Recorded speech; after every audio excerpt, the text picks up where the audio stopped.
Hello and welcome to the Cardiac Cats YouTube channel. I'm your host Jacob, and we're here to recap Week 7, which ended up being a really big loss for the Jaguars. Definitely the worst of the year for this team, as really just from the start of this game all the way through, just mistakes, people compounding them upon each other. If someone's off, everyone's got to be off, and just a lot of disappointment overall from this team. So we're going to jump into this. We're going to break down this performance and talk about where the Jaguars sit going into the bye and maybe kind of hint at some bigger questions, because a lot of people are upset, right? And that's normal after losses. But this is, I think, one that's raising some bigger questions about where this team really is. Is this really a playoff team? Is this a team that can win the division? There's a lot of questions there. Now, hopping into the performance here. If you just look at the 296 yards and 1 touchdown, no interceptions from Lawrence, you'd think he had a pretty good game. He was 23 of 48, though, during this game. He was all over the place as far as accuracy. It was consistent for him to be off the mark with his receivers. And what it felt like was when he did that, it was just enough of an excuse for someone to start dropping the ball. And then they got thrown off. And then they wouldn't be able to play well. And that's their fault, right? I'm not saying this is all going back to Trevor Lawrence, because it doesn't. But you got things like Brian Thomas, right? Players like Brian Thomas. Where we could take a look how many targets he had, how many receptions he had, right? 7 targets, 3 receptions. Once again, not even bringing in half your targets. And some of these are just bouncing off his hands. I mean, they're just bad. And then you had an injury to him at the end of the game. I don't want to comment too much on it. I just have no clue how he got hurt. Like, he barely got tapped on a route, and then he's down on his knees after the play. So I don't know what's going on there. It was weird. I don't want to say it's fake, but I have no clue what's going on there. And I hope he's fine. And I hope he's able to get back to form. But this was a big step back after a week where we felt, where we felt like he was getting back to who he was. So really disappointing stuff from him. You had some drops from other receivers. Parker Washington was super involved in this game, but he did have some bad ones himself. The one guy that you couldn't say anything about, though, as far as from a receiving perspective, and even more honestly, Travis Hunter. Finally, at the end of this game, once it was pretty much over, the Jaguars decided, we'll start throwing the ball to him. Why don't we use the 2nd overall pick and the best player from the 2025 NFL Draft? They get him involved. He's making all his catches. He's playing well. He's making an impact for this team. Over 100 yards receiving. Got his first touchdown, the 1 touchdown of the day for the Jaguars. But just playing really well. And even on defense, where they didn't have him in the whole first half of the game, they throw him in later. It's like the first play he's out there, all of a sudden now he's on Devontae Adams and he shuts down a pass, knocks it out of his hands. It's 4th down. And you're just like, why is he not out here more? Why is this dude on the bench the entire first half when defense is out there? Why is he not getting the ball on offense? Why is he like the last read that Trevor Lawrence makes? I don't know. I am really dumbfounded by some things here. You also talk about the rushing game, right? And this is another thing you can kind of go after the coaches for, which this is probably the first game I would say I'm coming out of this having issues with what the coaches did. It's fixable, but I definitely don't think they call a great game. Travis Etienne, 44 yards on 8 carries, doing well on the ground, right? This is like 5.5 yards a carry. He looked good during the game, and we barely gave him the ball. Most of these carries came at the end of the game. So we're ignoring where we've been winning, which is the rushing attack. We're giving the ball to Lawrence, where he's not even able to throw to the receivers properly most of the time, and that compounds upon itself. And we don't change the plan. We don't say, why don't we give it to Travis Hunter, get him involved, or why don't we run the ball? We just do the same thing until this team is down like 21 or 28 points. Very frustrating stuff. And then you had the 4 or so drives. I can't remember if they were all in a row. And we'll look this up just to make the point here. It was like 4 drives in a row where this team got into Rams territory, and then they just couldn't finish the drive. They couldn't score. They couldn't kick the ball because Cam Little can't make a kick now. He's probably gone tomorrow. We'll see what happens. But they feel like they have to go after the touchdowns, obviously, because they went down big, and they can't finish a drive. You got the missed field goal here. Turn it over on downs here, right? Next drive, turn it over on downs. Next drive, turn it over on downs. And the drive after that, they get down, as far as the Rams 35. First play, ineligible downfield pass, decline. Trevor Lawrence sacked for 13 yards. Sacked again on third down, and they punt the ball. 4 drives in the Rams territory in a row, 0 points. Disgusting. I mean, absolutely disgusting. I'm not sure I can recall one time in my life that I've ever seen a stat like that. I really can't. So just really awful stuff from the offense. Excluding Travis Hunter, I want to give him his flowers. He played a great game when he was out there. And you just hope that this team actually means the things it says, and it wasn't just some fluke that they actually fulfilled their promise of 10 targets or whatever they were saying for Hunter. He has to be out there right now as your wide receiver 1 and your CB1. And I understand if you can't play full-time both ways, but if that's the case, maybe you don't play him full-time on offense, and when he goes out on offense, you need to have a plan to get him the ball. You need to have design plays. You need to do something in this game and in the games going forward. Another thing to note, penalties were awful. 13 penalties for 119 yards. I mean, it's disgusting. Like, this team wasn't like throwing picks or fumbling the ball. They're just hurting themselves. I mean, they're the reason they lost this game. And I'm not saying the Rams are a bad team at all. They played a really good game, and they left a lot out there and still blew out Jackson. They're the better team here. But Jacksonville beat the shit out of themselves. That's what they did. Now, aside from that, I mean, we got to talk about defense a little bit. Obviously, not a great start for this team. You're down Devin Lloyd as well. Something to note there. The corners just aren't playing well. Greg Newsome, he's obviously new here. I don't want to, bury him right now.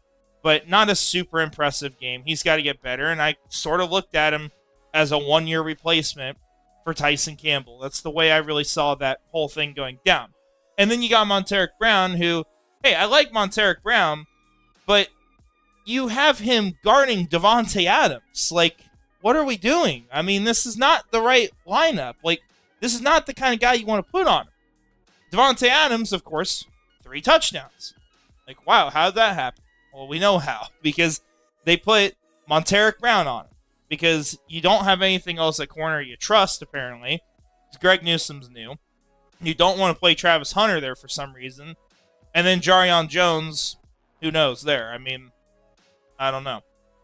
But yeah, just kind of a rough day from the corners. Newsome had one of the worst grades, but you could see it just watching the game. Trayvon Walker, not super involved, just 18 snaps, coming in slowly from the injury. No sacks for this team, once again. I don't think they had any last week either. Just kind of frustrating as far as the pressure they're getting. They're not doing a whole lot. A lot of it is because Walker is out, but the players are underperforming too.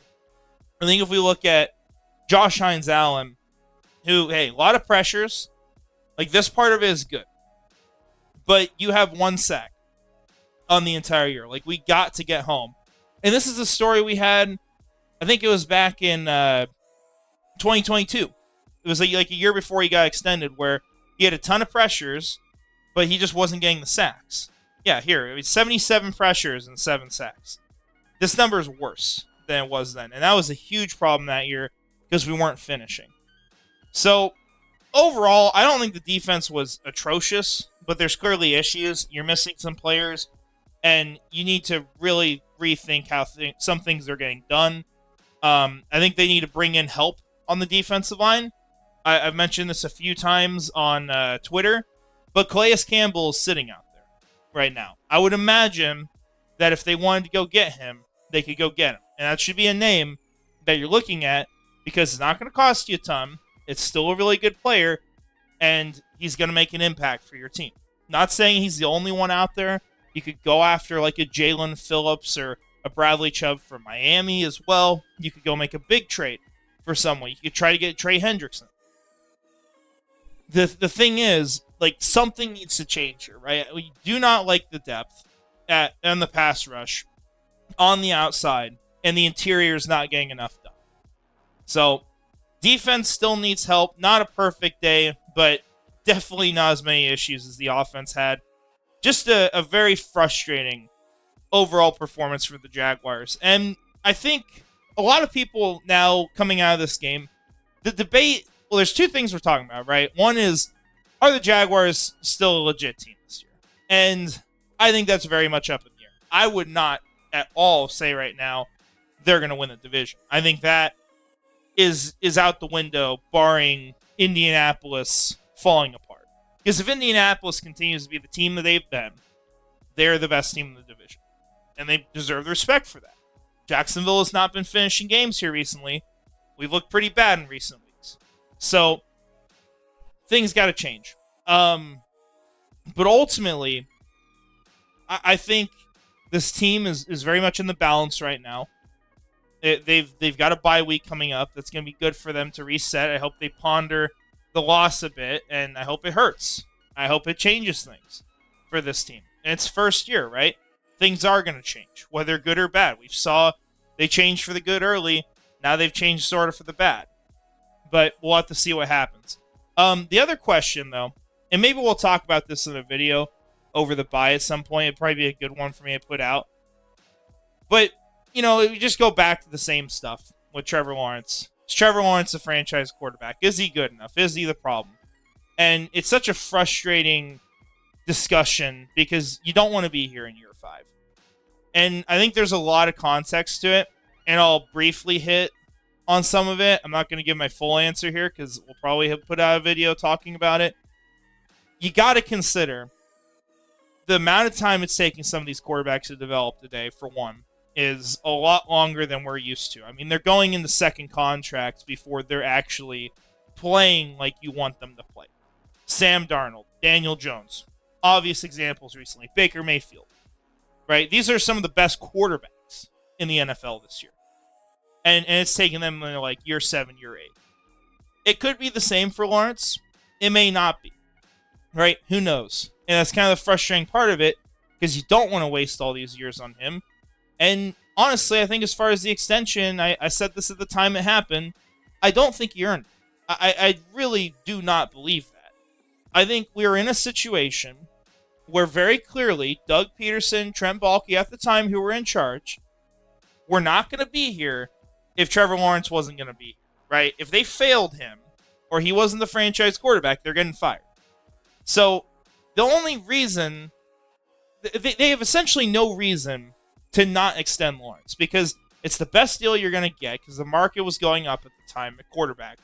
And so they signed him because they don't have to think about the consequences because they'll be gone. And so you had a situation where we didn't really think this through. At the same time, there's the whole conversation about who are your options if you're going to move off Trevor Lawrence. And I don't think they're out there. And that's the scary thing, right? And it's also sort of maybe makes the decision a little bit better, or you're more okay with it, because I don't know if there's a guy in free agency in the next couple of years that's going to save this team if you decide to move off Trevor Lawrence. I think in the draft, this class is going to be subpar. Maybe you get something out of it, but it's very risky, and we don't have a first-round pick. In 2027, I still am not confident in the quarterbacks we have that year. I think 2028 is probably when you start to get to the point where, okay, maybe we're able to do something about this. You have one more year left of guarantees. You could even do a trade at that point with Lawrence or whatever it is. Worst case scenario we're talking about, right? But this conversation comes back to the forefront for people because you get games like today where you see throws and you're just like, what the hell are we doing? How are we missing screen passes? Right? Just things like that. And what'll probably happen is they'll play better. and then he'll play worse, and it'll just continue the cycle of back and forth. I hope that's not the case. I hope Liam Cohen gets the best out of him. He's got time to do it. That's a good thing for Trevor Lawrence because he's not going anywhere for a while. But that's kind of my TED Talk, or my that's my Spark Notes version of that whole conversation. But with that all said, we are going to wrap up here. Football's going on, so I'm going to get back to that. And thankfully, we'll get a bye week and a little bit of a break from what's been kind of a rough last few weeks after the big win over the Kansas City Chiefs. So with that all said, I appreciate you guys watching. Want to shout out our channel members, Gator John Bites, Ichi Wiener, the FTX Smoke Eater, Mr. Dolphin, Brian Foster, and Frangies. Thank you all for supporting the channel. Appreciate it. You guys let me know your thoughts in the comments. I'll make sure to get back to you. And finally, go Jags.